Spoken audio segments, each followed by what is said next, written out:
Healthy and delicious quinoa palak khichdi అయితే try చేద్దామా. So first అయితే మనం కీన్వాని వాష్ చేసుకొని సోక్ చేసుకుందాం, మూంగ్ దాల్ కూడా. సో నెక్స్ట్ వచ్చి ఇక్కడ పాలక్ బ్లెంచ్ పెట్టేశాను. నెక్స్ట్ మిక్సీ జార్లో ఒక చిల్లీ, ఫూల్ మఖానా, అల్లం, వెల్లుల్లి, బ్లెంచ్ చేసిన పాలక్, కొత్తిమీర అండ్ సోక్ చేసిన బాదం అండ్ క్యాష్యూ వేసుకొని మంచిగా మిక్సీ చేసుకుందాం. సో నెక్స్ట్ అయితే ఇక్కడ కీన్వా అండ్ మూంగ్ దాల్ ప్రెషర్కి పెట్టేశాను.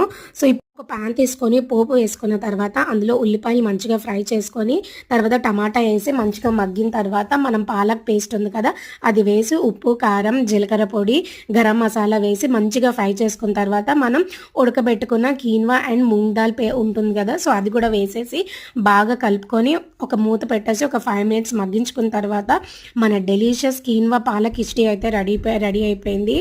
చాలా టేస్టీ ఉంటుందండి. పిల్లలైతే ఈజీగా తినేస్తారు. చాలా హెల్దీ కూడా ఇది. I hope you like this video. Subscribe for more. Thank you.